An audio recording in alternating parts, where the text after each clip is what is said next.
Thank you very much. I've worked with Andy on a number of collaborations, and we're going to be speaking about two stories. I'm going to be speaking about the most recent story that we did. We worked on two stories that were part of an ICIJ project called Trafficking Inc., and it's about labor trafficking practices. The story that we worked on this year, actually starting last year, was about 11 months, was published in October, and it was about Amazon in Saudi Arabia, a huge company, and workers who were working there and labor violations that were happening there. We focused on Nepali workers. We had interviews with over 50 Nepali workers, thanks to Pramod, who was a big part of the success for this investigation, a Nepali investigative reporter.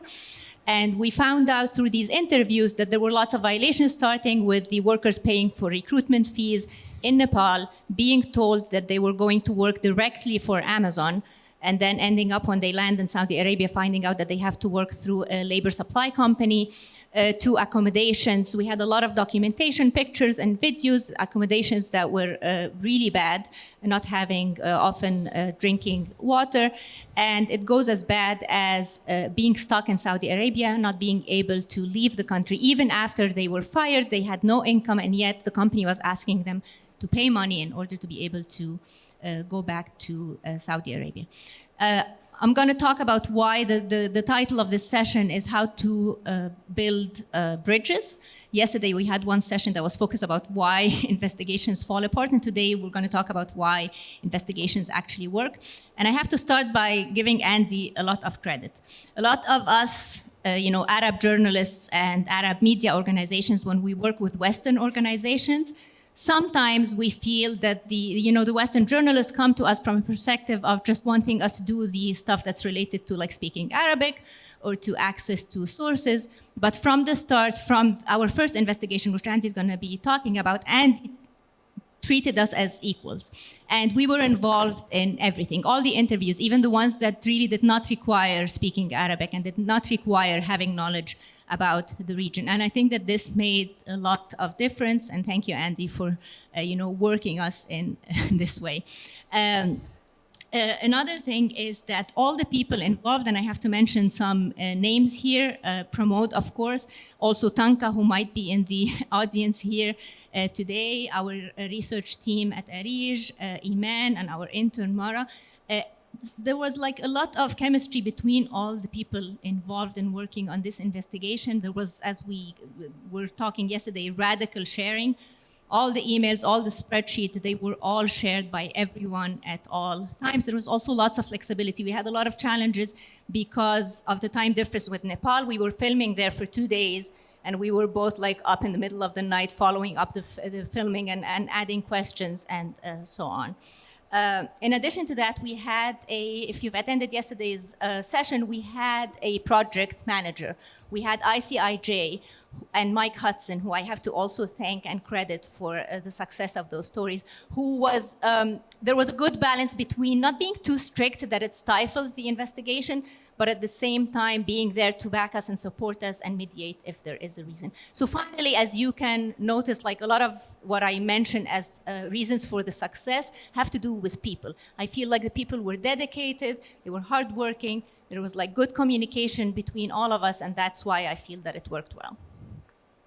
That's great. Thank you, Hoda. Let me tell you a story. I teach, in addition to working at NBC News, I teach investigative reporting at a university in New York City, CUNY. And I was teaching investigative reporting to my graduate students, and I have them read documents. And one of my students, as part of that assignment, is named Molly Boygon, and she's reading a document, and it is titled, the Pentagon, essentially the title is, the Pentagon should do more to oversee contractors in its bases overseas.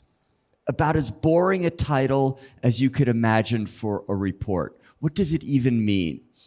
So Molly did not even think it was worth pursuing, did not think it was worth a story. I said, trust me, this could be something. I want you to dig deeper. I want you to do these things. She started making more inquiries. And then what we realized is that these reporters had actually found these auditors had actually found that there was trafficking going on at US military bases, but they wrote it in almost a bureaucratic, polite language.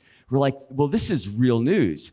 Trafficking of workers at US military bases overseas. Now, you may not know, the US has 750 military bases around the world. Some of the biggest are here in the Middle East. So how do we begin doing this story? One of my first calls was to Hoda, Rowan, and everyone at ARIJ. We said, we think we may have something here, but it's got to be more than one boring document. We've got to make this come alive. We've got to name names. We've got to dig deeper. So we started working with a terrific team. Hoda, Khomeini, Youssef, Tanka, Rowan, so many other people at ARIJ started finding out more information on the ground. Meanwhile, back in America, Molly and I are starting to reach out to whistleblowers and develop a deep understanding. Notice at this point, I haven't even mentioned NBC News yet. They did not know about the story that we were developing at the university. Finally, in January, I have a meeting with my boss and also with Fergus at ICIJ. And I say to them, listen, you're not going to believe this, but I think we have a story about trafficking at a US military base. And Fergus said, well, we think we may have some information that may help. Perhaps, we can form a collaboration. That's what led to this collaboration with ICIJ, then with the Washington Post, NBC News, and ARIJ. We started developing the reporting, and we really stuck to the things that make good journalism. Documents, data, we're traveling on the ground, we're really understanding the law. One thing you need to understand about trafficking at US military bases, it's not like an inconvenience, it is against the law in the United States. It is illegal.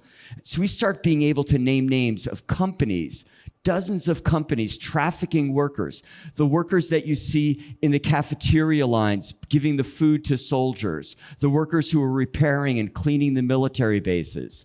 So we're really developing a deep understanding of this. My colleagues, my boss at NBC News, Rich Greenberg, loved the story, approved it. I started working with our military correspondent, Courtney Kuby. Anna Schechter was another terrific colleague I worked with as we're developing this.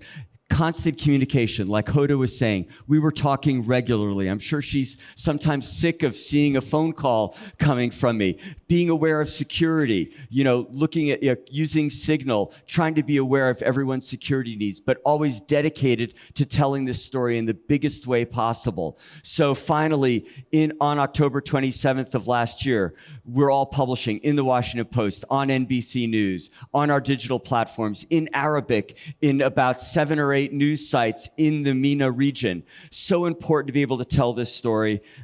This story did win a bunch of awards. It did get a lot of attention. It also led to investigations by the federal government into trafficking on these bases. So these stories can have impact. And I think all these ingredients are what make a good collaboration. Thank you.